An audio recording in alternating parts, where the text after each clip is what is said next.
Welcome back to the Other Side Lifestyle Podcast with Jim and the Rom. Today we have a hip hop aficionado from the mean streets of central New Jersey who's just squatting in people's homes in Venice, California right now as he's looking. We have Jay Ferruggia. Did I What say is the up? name right? You said it right. Absolutely. Boom. Look at Yeah. me. Look at me. I feel Most great people, I would, because of our complete guesstimation of who our audience is, they might not know how big of a deal you are, and we're gonna hype you up a little bit. I appreciate that. Bring Yeah. it. I Bring all mean, the hype. listen, at the end of the day, if you weren't famous before this podcast, the 15 listeners in Southern Jersey are going to blow you the fuck up after this. We're up I to cannot 18. wait. We're up to 18 right. downloads an episode. All right. 2 years. 18 downloads an episode. It's more than that, Jay. Don't worry. Jay, give us a tiny little bit of background just so people are familiar with some of the work you've done, the broad strokes, and then we'll get into it. Yeah, sure. I've been doing this for almost 30 years now. Started as a skinny, insecure kid. Got obsessed with training. Decided halfway through college to make it my career. I got super sick during college, so while I was home, I started back before the internet. I started ordering every VHS tape and course and book that you could read. Got a bunch of certifications. Started training people that summer. That was 1994. Interning in a weight room. That summer actually. I'd been interning in the weight room, and then that summer I started training people, and for whatever reason, like I didn't really know anything about training or business, but by the end of that summer, I was on pace to make 6 figures. So I was like, let me transfer back home, start training people full time. And I was bouncing around, right? Like going to different gyms, going to people's houses. And then I eventually saved up enough money, basically for like 10 years. I think every dime I made got put into the gym. So I was able to rent a small space. It was 1,000 square feet. It was in a basement. So we say it was underground. It was literally underground as well. It wasn't just a gimmick underground. And I had that place for 12 years, and I was on the gym floor 12, 15 hours a day. Like I said, every dime went back into just buying better and better equipment. And we were just, eventually we just jammed. At first I was just training normal people, and then it was really predominantly athletes, high school, college, pro athletes. And then I started writing in 2001. Dave Tate site, Elite FTS, T Nation, all those kind of things, my own blog. And then eventually in all the magazines, got my own column in Men's Fitness. And then, kind of fast forward to today, that's kind of the quick background. That's awesome. A buddy of mine has an MMA gym called Underground, and it's for the same reason. It was in the basement of a building. Oh, nice. It was the same thing. And then when he, as he grew that and started like a real estate company, he called it Prestige Worldwide from Step Brothers. Wow. Really? That's awesome. So, yeah, Prestige Worldwide Properties or whatever it was called. Anyway, well, my first question to you, Jay, is I kind of started out similarly to you. Like I think a lot of people that are like over 30, I think have had the experience of being on the floor at a gym or training people in person, and then they kind of started to migrate online when they started to understand that there was very little ability to scale when you're sitting on the floor trading time for money. Do you believe that there's a disadvantage for coaches who start exclusively online versus the people? Yeah. You got to have that real world experience. Yeah, I mean, just from a communication standpoint, just being client facing for 60 minutes straight, like just up in their face, knowing about their lives, knowing about their family, and that's where I think that connectivity allows for there to be some buy-in. But I will ask you this, because I've noticed that I've gotten better results with my online clients than I have with my in-person clients, purely because I have more access to them and I have more touch points with them. Because let's be honest, dude, at 120, 150, $200 an hour, most people can't afford 5 sessions a week. Right. Yep. But they can afford $300 or $400 a month. And now you're having check-ins on a weekly basis. They have access to your cell phone number. So they have a little bit more connectivity to you as an individual. Yeah, I could totally see that. Yep. Yeah. So do you think that as far as like where the industry is headed, because most of us now are online, do you think it's going to start to reduce the quality of the product, or is that just going to depend on the way that the person runs their business? Yeah, I would say the latter there. I don't think it's going to, I think in-person training is still going to be as big as ever. I don't think online is going to take away from it. I think more and more people will go online. And then it is going to become harder and harder for all of us to separate ourselves, right? To stand out, to grow your business and whatnot. But it's just like anything else, right? Like the cream will rise, you'll figure it out. What's your business look like now? It's online coaching. I mean, the podcast does pretty well, in terms of sponsorships and whatnot. I was, prior to 2020, I would speak, I'd say like 15, 16 times a year, which I do really like. So I want to ramp that back up again. So I would say it's a little too complicated right now, a little too complex, a little too much going on. Yeah. Which I would like to fix that a little bit in 2024. It's just too many things I've said yes to, too many things going on. But the major focus is the coaching and the podcast. Yeah. Nothing in person. Well, I was just speaking at Allie's thing, and obviously, and then I have some other events lined up, but I don't have any of my own. Like normally I'll do like 6 to 10 of my own events a year too. Okay. So I don't have anything lined up until January for that. But in terms of coaching, you're not dealing with athletes in person with where you're at everything. Okay. No. I mean, I do here and there. I'm probably overestimating how little I do that. Like on a regular basis, I'll be seeing people, like clients will be in town. It's probably not a week goes by that I don't train with a client because I live in Miami and LA, right? So someone's always in town. So I'll be coaching them, or just random stuff like that, but not like, hey, every Monday, Wednesday, Friday, I'm seeing Jack, right? Like that hasn't happened in a long time. Nice. Yeah, that's what I find. Like when I go to a lot of these conferences, I try to go to like 3, 4 a year. I'll always try to link up with one of my online clients who lives within 20 or 30 minutes. Awesome. I'll go meet him in a Planet Fitness for an hour. And great. I miss the in-person thing because of the tactile cueing, the ability to establish that mind muscle connection, the ability to really drill into somebody's form, because looking at fucking videos all day, I mean, there's only so much you can do. Now it's the next best thing. That's the best we have available to us, unfortunately. But what do you find as far as when you're working online with somebody, and especially with something like hypertrophy training or building muscle or changing your physique? Form is crucial. Tempo is crucial. What are some of the tactics that you use to really be able to amplify the efficacy of that? Well, back to what you said earlier, the only way I'm able to be good at it is because I know from all the years of doing it in person, and I continue to do it in person. Even honestly, if I'm not getting paid, 52 weeks a year I'm coaching, because I think you guys know that I know everybody. Like I know an inordinate amount of people, right? So literally every day I could reach out, or someone's going to reach out to me like, yo, hey, you training today? Can I come train with you? From Panuzzo to a million other people, names you guys would know or wouldn't know. But so twice a week I'm coaching minimum, right? Whether it's paid or not paid. So I'm always in there. So I always know. And I have that real world experience from doing it on the floor all day for years too. So I could just look at a video and be like, hey, that's bothering your knee a little bit, right? And he's like, yo, how the hell do you know that? Like, I that's why, back to the original question, you need that real world experience. I'll be like, yo, just tuck this much. And like, how'd you fucking know that? Like certain things you're not going to know unless you've been doing it a really long time, unless you've been in person. So I think that's the answer, is you just got to do it in person.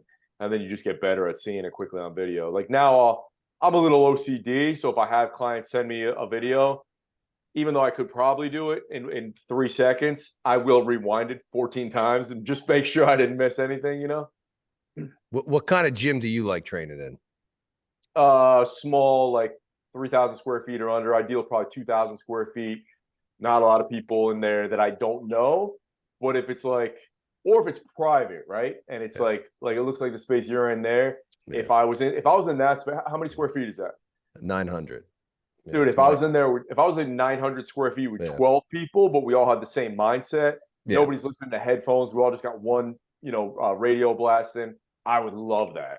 Yeah. I would love that. If it's just like regular gym people, whatever, I don't really want them around. You know what I mean? But if it's like guys like us, like the more the merrier. That's the kind of like that small, intense atmosphere where everyone's on top of each other, everyone's watching each other set, everyone's coaching, everyone's competing, everyone's building relationships, bonding. I love that kind of shit.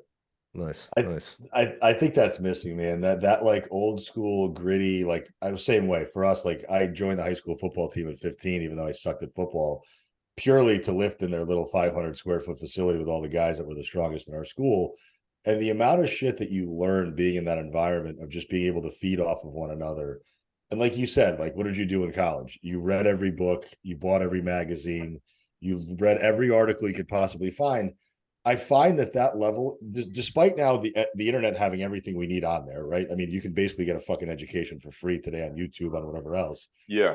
People just aren't hungry for that information. They want to be told the best way, Right. or what is the most optimal, whatever. And I'm like, yo, you're not even doing the fucking basics right now. Like, let's stop worrying about like sunning your fucking taint, like Huberman talks about. It's highly effective, Aram. Only if you do it for 12 minutes. I'm getting sick of you ripping on my tan tape. Yeah. I mean, listen, you look great, obviously, and I live in fucking California and I'm pale as shit. Lord knows I could use some more vitamin D. But I'm just getting tired of like the idea that your average person is viewing all this content on Instagram and they're being led to believe that the basics don't work anymore. And now you have to start going through these extremes. So I want you to just, and you work with some high level people, talk about the importance of just nailing the average daily habits. Yeah, I mean, that's what it comes down to. It's just doing, it's really boring at the end of the day. I think that's why people are like, there's got to be more to it. It's just boring. It's just locking in your training, your nutrition, your sleep, and just repeating those things. Then when you're in the gym, it's there's a lot of people who have taken the fun out of it because they've made it so complex.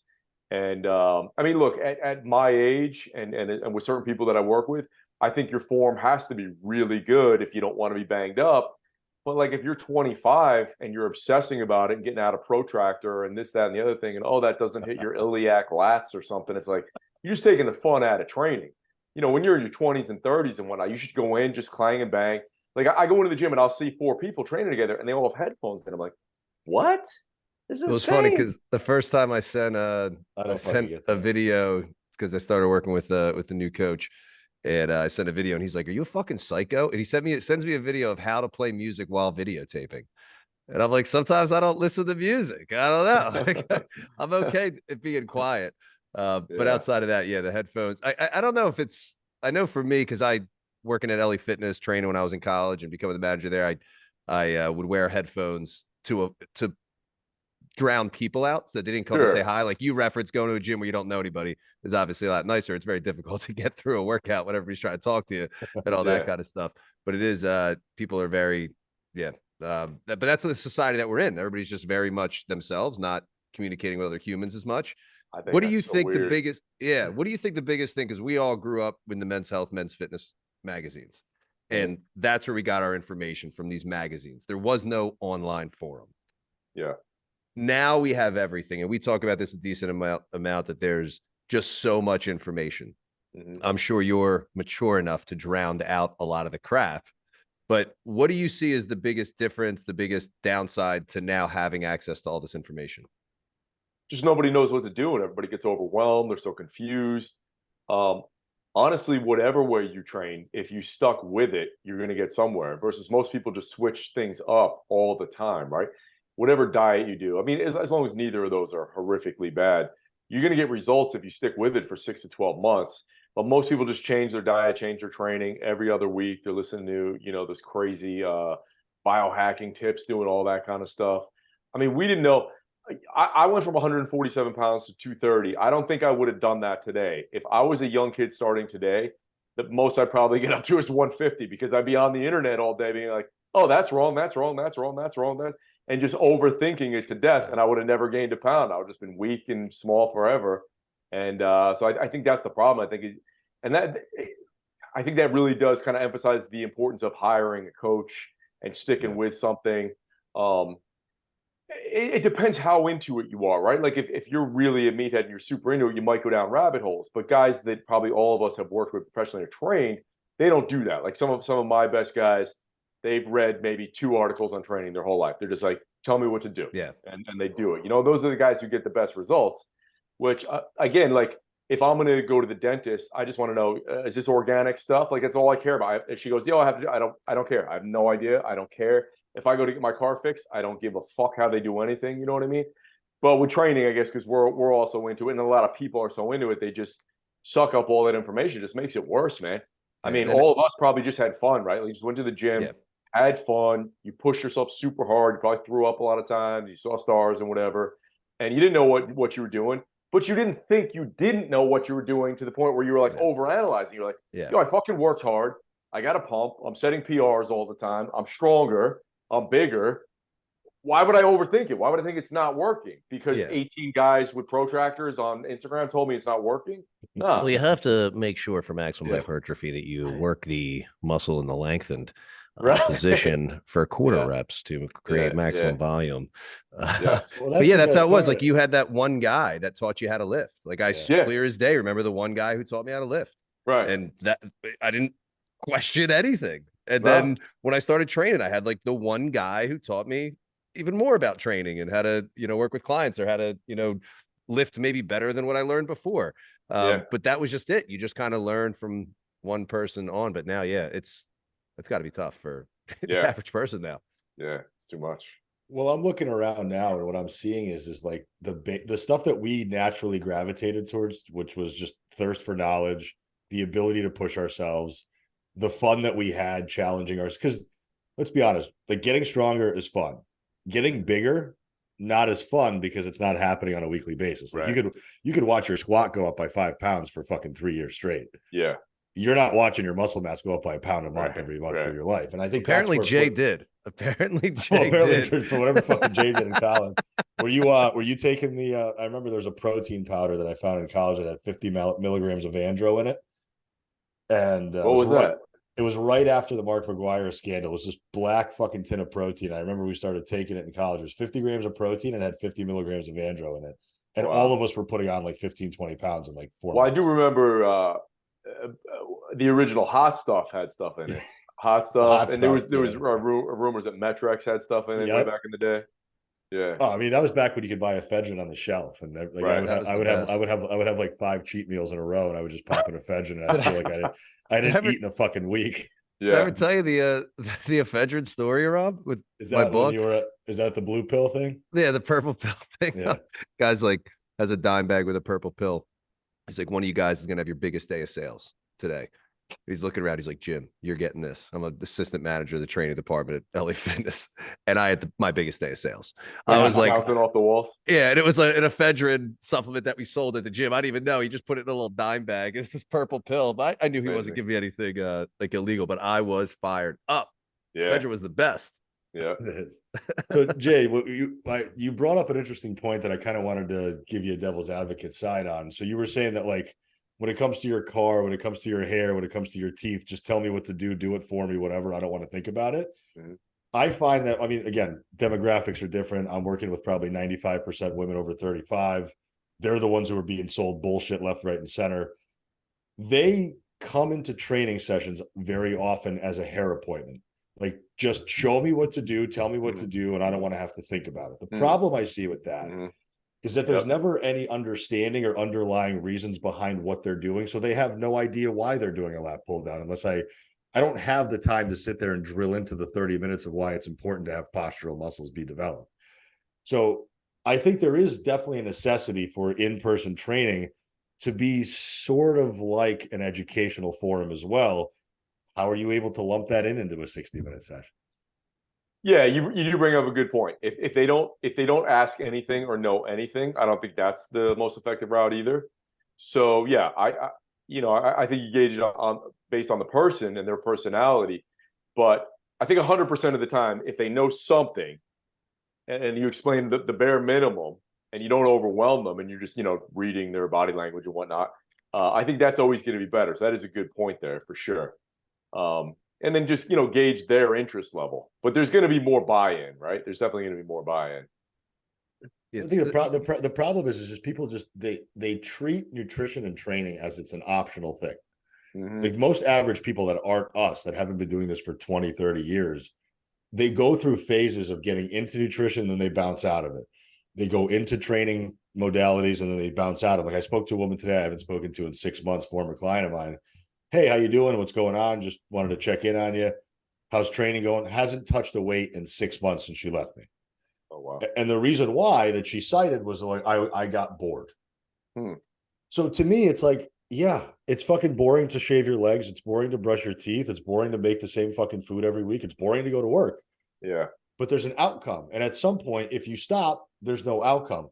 So how do you get people who might otherwise not be excited to do this boring shit that you and I know is important how do you get them to get fired up about the mundane everyday stuff? Yeah, I mean that's why I think, tracking things and PRs and things like that. And I mean, there's no female that goes to the gym that doesn't get excited when they hit their first chin up or push up or dip or something like that, So I think if it's just about aesthetics and you're like, hey, just do these kind of boring exercises over and over, yeah, for sure, that's going to get boring. But if you can, make it a little bit more competitive, um, and just tracking stuff, I think that's the simplest answer. Yeah. Uh, So using and using performance metrics versus aesthetic metrics like size or yeah, measurements. and then just switching things up probably more than you and I would even care about. I'll be like, yeah, I'll just do that for 6 months, but maybe they need to switch it up every 3 to 6 weeks or something, right? As long as a slight variation of the exercise, those would really be my two top choices. Yeah, no, I agree. I mean, sometimes just as simple as like, well, instead of doing a bilateral lat pull down, you're going to do a unilateral lat pull down. Yeah, that's enough to excite people. Yeah. Yeah.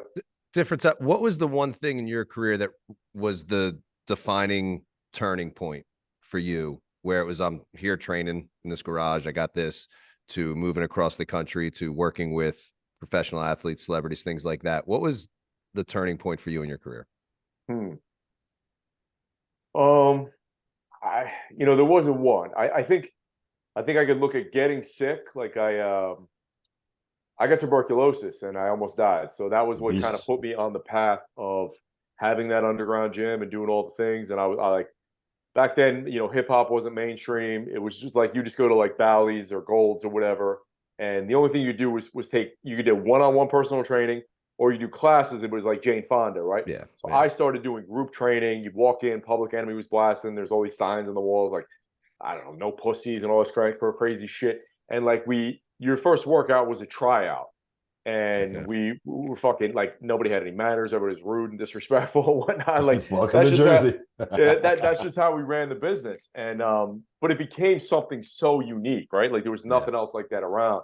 And so I think just being that kind of time and place or whatever, and the way we did things, I think that was a significant moment.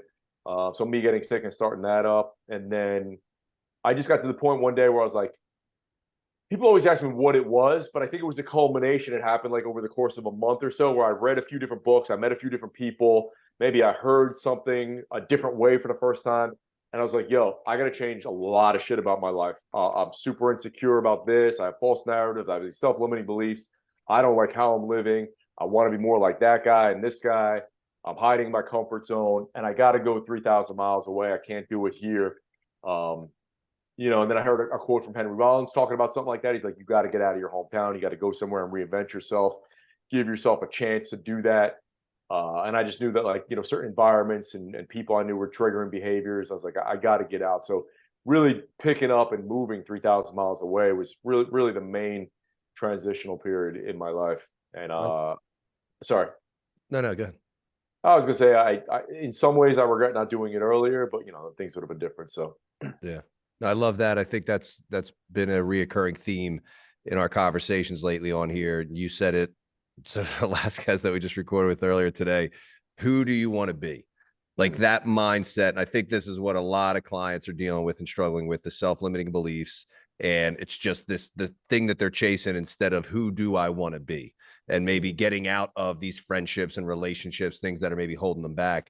I think that's the biggest problem that a lot of people have, is their identity and the things that they are talking to themselves about. And they've convinced themselves about, and they label themselves, this is just how I am.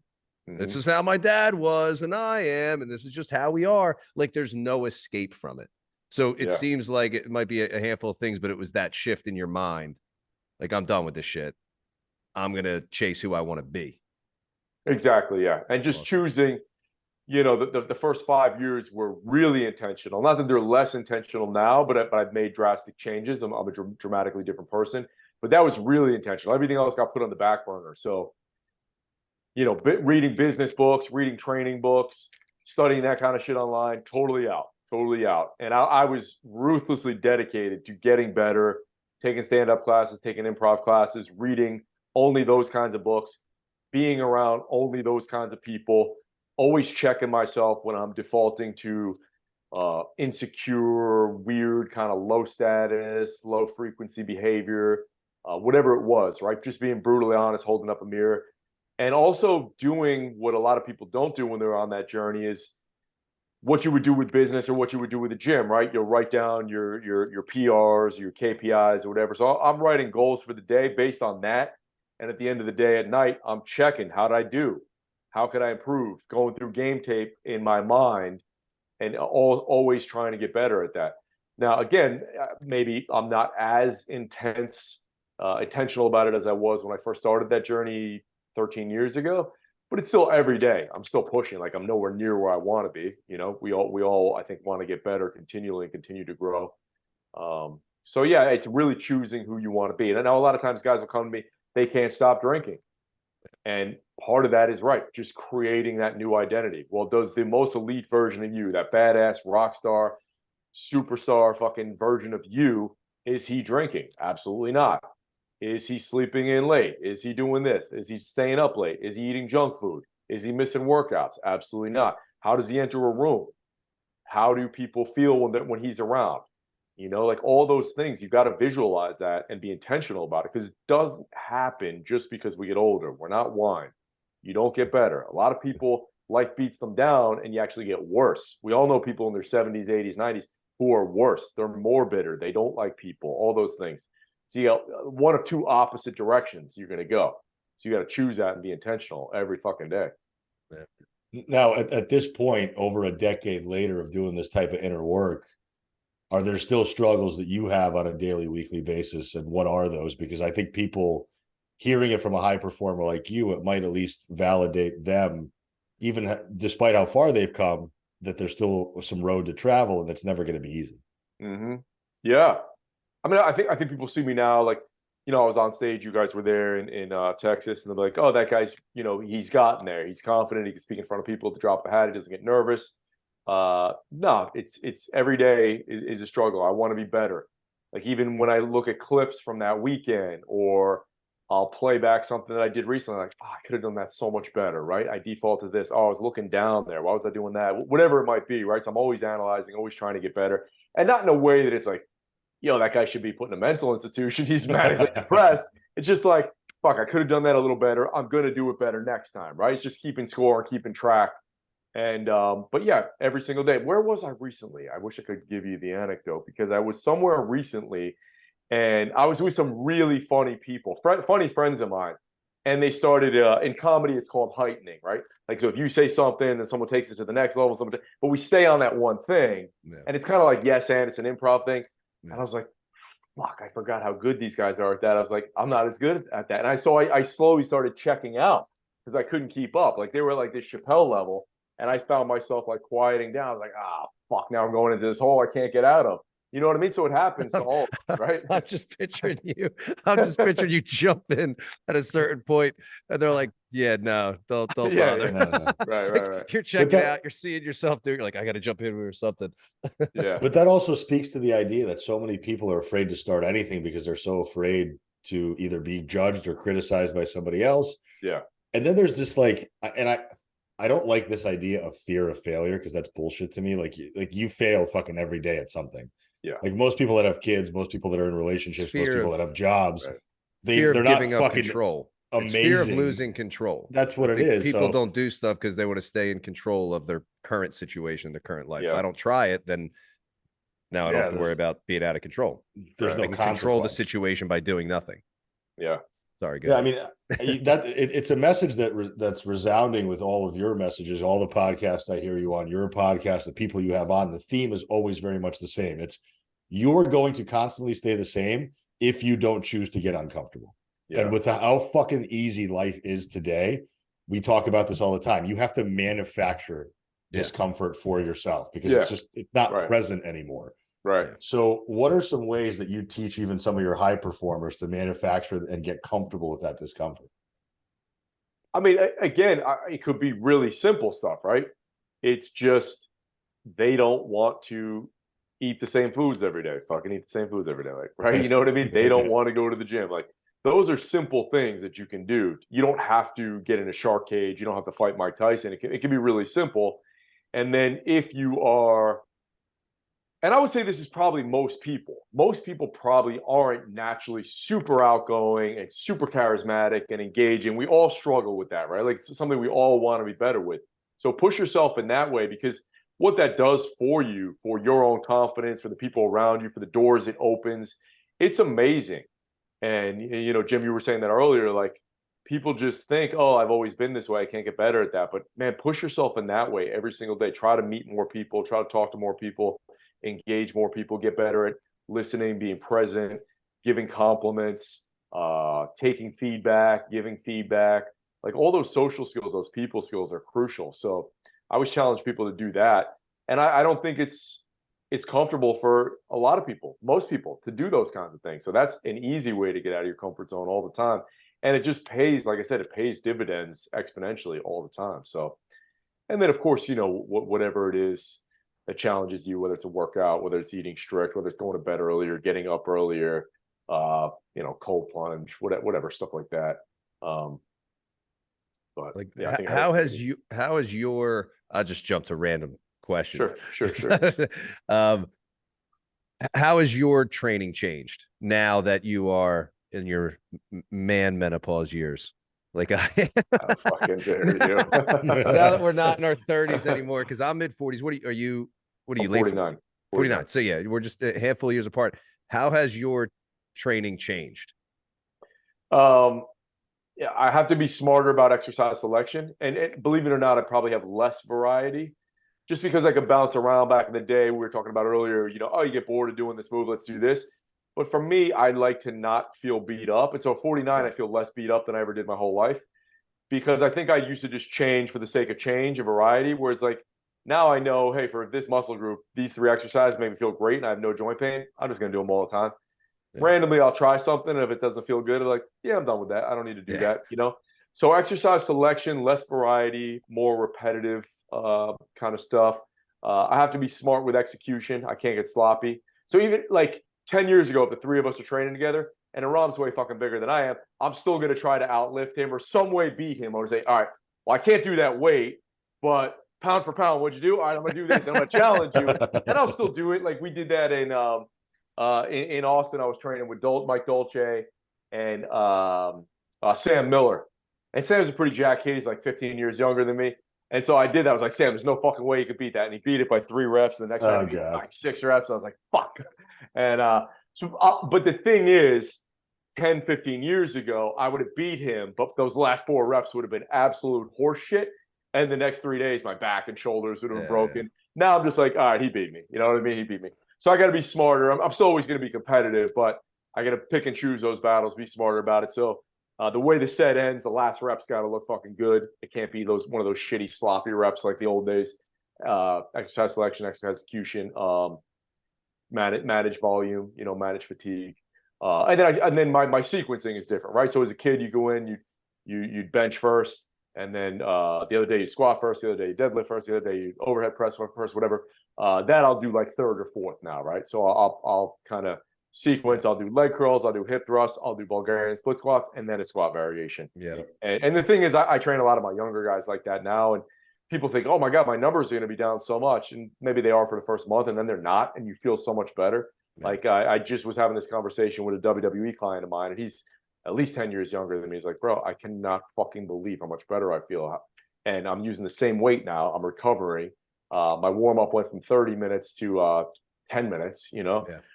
So that's been a huge game changer for me, is putting all that stuff, you know, getting, before I do anything that's even slightly risky, having a pump, having joints lubricated, all that kind of stuff. Yeah, well, it's taking that bottom to top approach to make sure that you're almost training while getting yourself an ample warm up throughout that initial few exercises. Yeah. And I've done something similar, because I just, you know, you saw me, I was hobbling around on my fucking little peg leg the other day. I'm on my feet now, but I never want to get hurt. I never got hurt in my life until the Achilles. I never want to get hurt again. Like that's it's off the fucking table. I just can't. I don't have, like, I thought I was tough until I dealt with that, and I realized how much of a pussy I really am. Yeah. I don't think that makes you a pussy. I mean, crying in the shower trying to take pants off was pretty humbling. It happens, man. But what I will say is it it's interesting what happens as you age, because a lot of people use age as an excuse to stop doing things. Or like, well, I can't, or my back starts hurting because I got older, or everybody in my family had knee problems after 50. It's like, no, your family just stopped fucking moving after 50, and that's why That's the problem. Yeah. So talk about and that. I think people have too much of that mindset that that's okay and that's normal. Okay, well, I can't do this exercise anymore.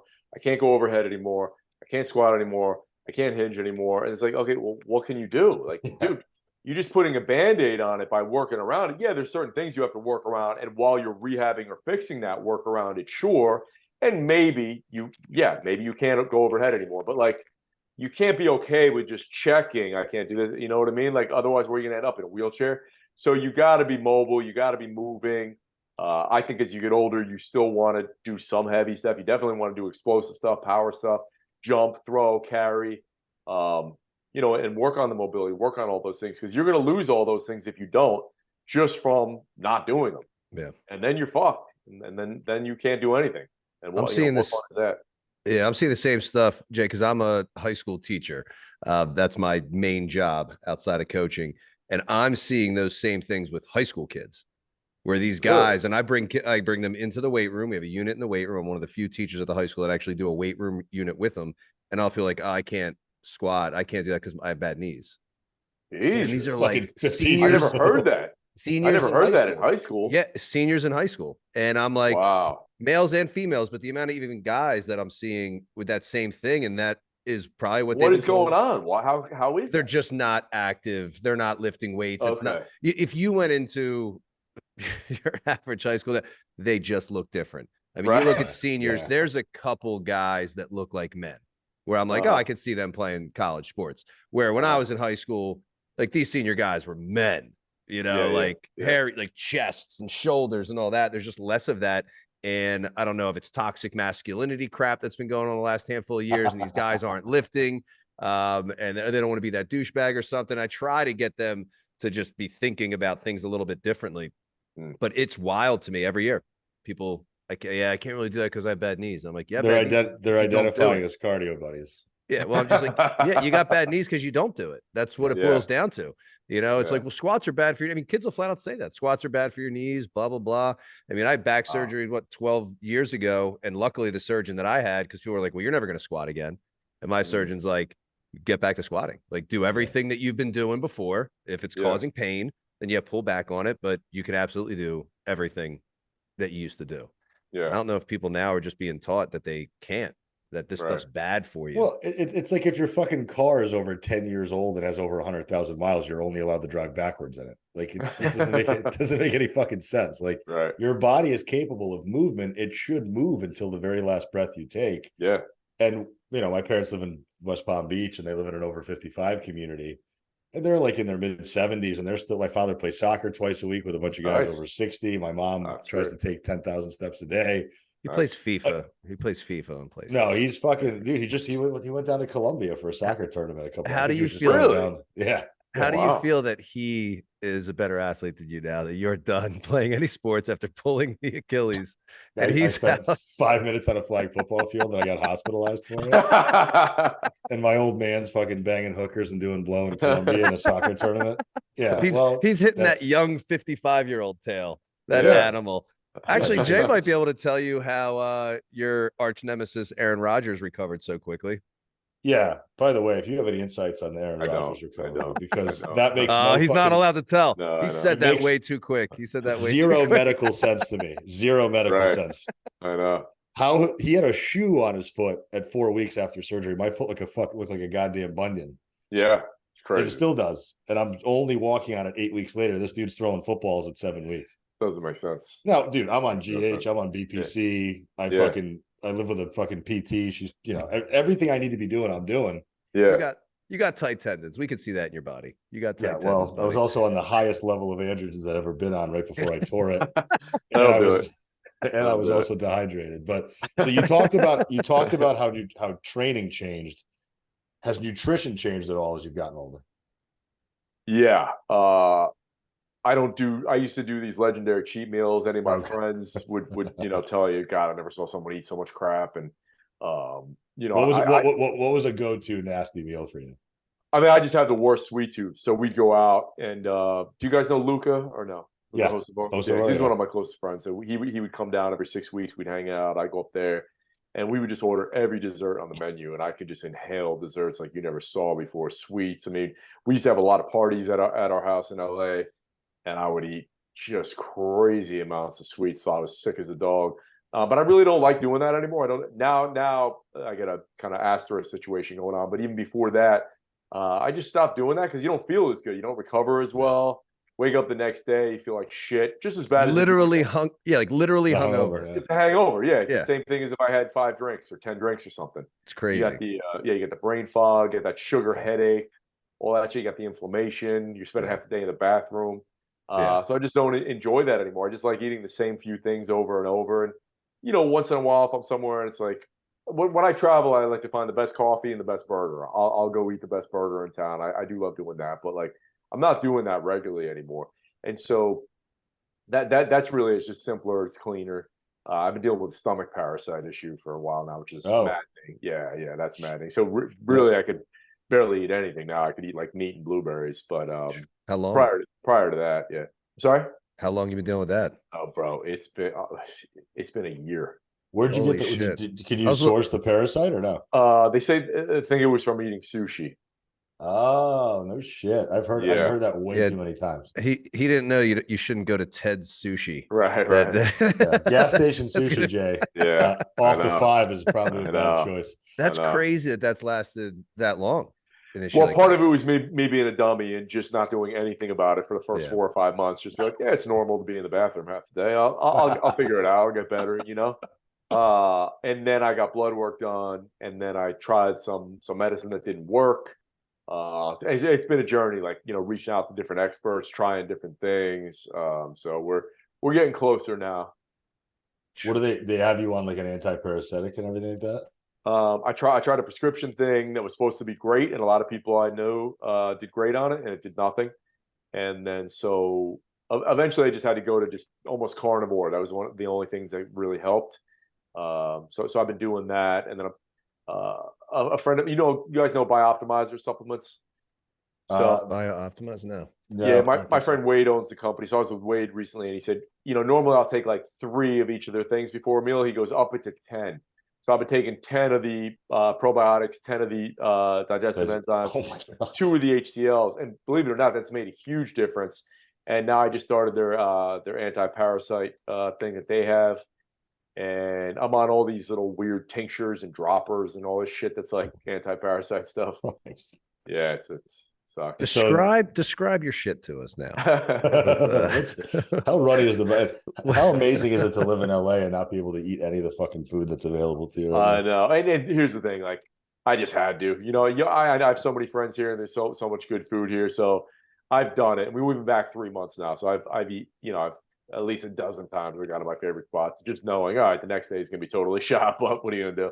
Yeah. That's a nice thing about getting to that point in life where you do have your routines, and it's like you're not missing out on anything. Like over COVID, when all the bars and stuff were shut down, I'm like, yeah, I'm good. I don't need to go out to eat anyway.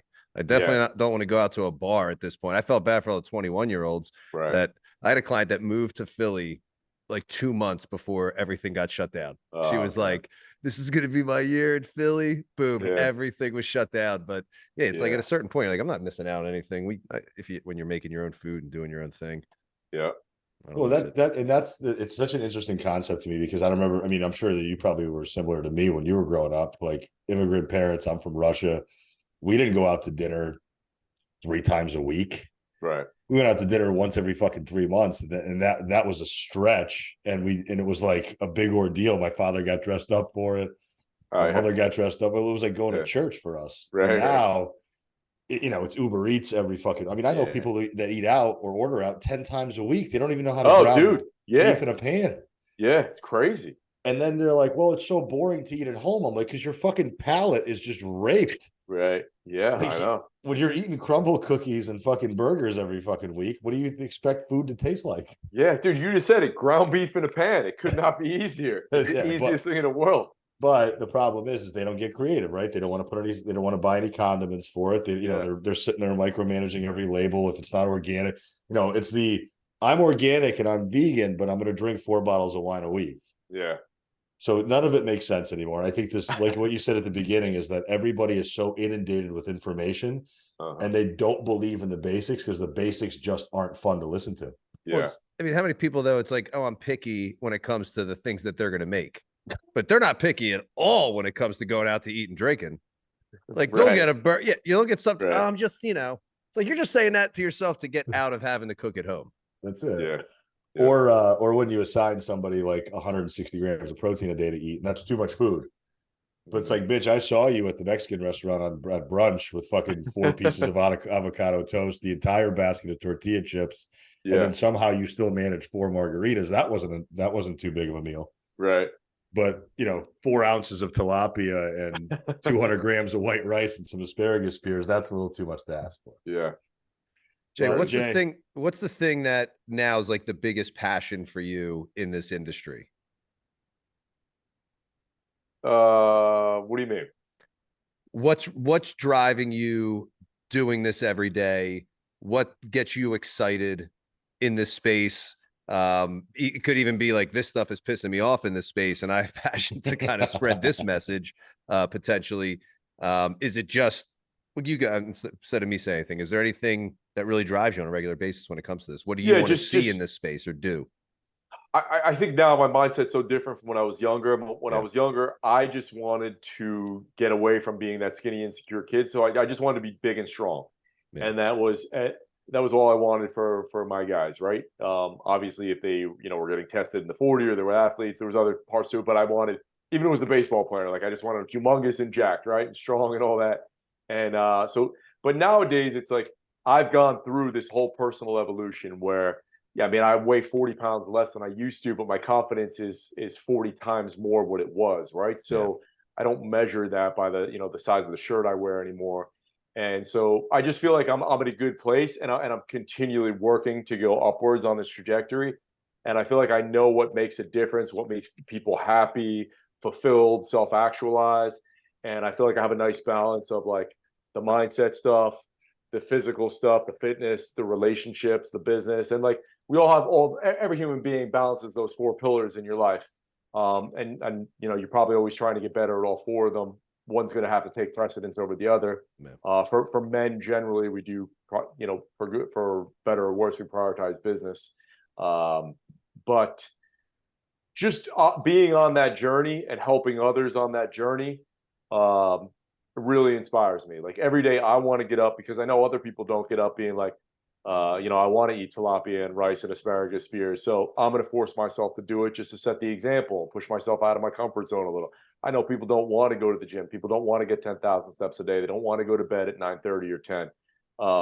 They don't want to have tough conversations. They don't want to build relationships. They don't want to get better at managing their finances. So like I'm constantly striving for that next level of personal development and those 4 pillars of my life. And I just love helping guys in my program, or people who just listen or watch my stuff for free or whatever, kind of go on that. It's really cool to see them go on that journey. Like nowadays, if someone goes, hey man, you helped me gain 37 pounds of muscle, I'm like, okay, cool, but I don't get as excited as I used to. Or, hey, I've been using your programs and I don't have any knee pain anymore. Awesome. I fucking love that. But like, if we could package that all together, I love that. Like the mindset and the physical kind of together, and always pushing to get out of your comfort zone and, battle whatever insecurities you have. So I feel like I've kind of achieved. I mean, we're all always figuring life out, right? Like I'm not gonna say I figured life out, far from it, but I've figured it out way more than I have at any other point, certainly, Yeah, so it's kind of it's most exciting to you now to see people have that mental change or revolution through maybe just what started as something physical. Exactly. Yep. Well, and none of the physical shit will ever last unless the mindset stuff will match it. It's going to just come and go like anything else, because it's not rooted into your identity and who you are. Yeah. Well, but that's the key word right there, is like just continually changing your identity in every way you can, just being somebody better and being that next level version of yourself, and not letting the identity of who you were for the previous 28 years or 45 years or 56 years play any iota of, have any iota of impact on who you can be today and who you can be tomorrow. Yeah, I love that.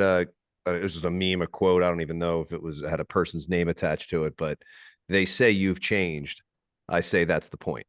Right. Yeah. It's You awesome. know, and people try to rip you for that. Like, oh, you're different. You're changed. You know, it's like, yeah. Why are you fucking not? You're 50 years old. Like, come on. Yeah. Yeah. Wild. Yeah. And if you're running in the right circles, every time, if you go a month or 2 or 3 without seeing your friends, you'll see that they've all changed. And that's great. You know, you never want to be the smartest person in the room. No.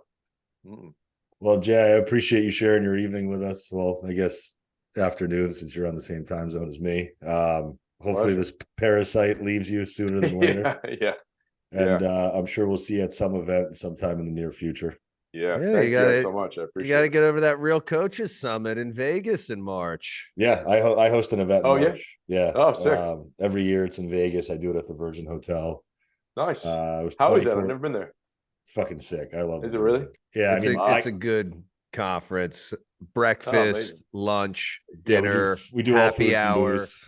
It really is an amazing event. Yeah, I try to take like an approach of like, I go to so many of these things and I always, you know how it is, like 6 o'clock, everybody's out of the thing and everybody's like, where do you want to go to dinner? And it's like, well, here you go. Dinner served 6:30 to 7:30. Go sit with everybody and go enjoy it. So I like to try to make it all communal. I do a 2-hour open bar happy hour every night. So it's VIP. Everybody's a VIP. It's one ticket. Everybody's a VIP. You don't have to fucking get paywalled on anything. Nice. Yeah. You and Luke should roll over. I gotta check it out. I talked to Luke about it already. We're looking. I mean, listen, at this point, I'm gonna fucking start begging people to speak in 2025. I'm gonna have to start thinking a year out. Yeah. But it's getting to a point now where people are actually asking me if they could speak. So hopefully at this point, if I can survive this year and not get buried financially on it. Yeah. I mean, you know how much these fucking things cost. Right. But hopefully this will be the legacy that I leave behind. Yeah. How long have you been doing it now? This will be year 2 coming up in March. I just started this year. Nice. I had 150 this year. I already have about almost 200 sold for this year. Holy shit. So I'm hoping for Jay, like 250. Jay's one of the speakers 2025, right? Jay Ferruggia is going to be on the lineup. Yeah. I don't know if I can afford him yet. No, he said he was going to do it for free like the other well, ones. If Luca does it for free, I mean, Jay might have to donate his time for free too. Well, I mean, it's not free. You're going to get food. In your hotel. Honestly, if I can be of any value, if I'm going to come this year, next year, whatever, just let me know. I appreciate it, man. I appreciate it. It's a philanthropic endeavor. Unfortunately, I don't make any fucking money on it. There's no mastermind pitch at the end. I wouldn't ask for a dime. I would just come. I love it. Well, I have your email, and I'll bother you on Instagram. So thank you. Awesome. You're welcome. You're welcome, Aram. You were the guy that said you got to get everybody's phone number, right? Exactly. Yeah. So boom. Yeah. Well, thanks a lot, Jay. I appreciate it. If anybody needs to reach out, it's what's the Instagram handle that people can go to if you have questions for you? Jay Ferruggia. Okay. Yep. And, awesome. Yep. And it'll be in the show notes and stuff. And ladies, if your husbands are fucking slacking, this is the man they need to see. But don't look at him online. I mean, this dude looks ripe. He's looking ripe. He basically looks just like me. All right, bye.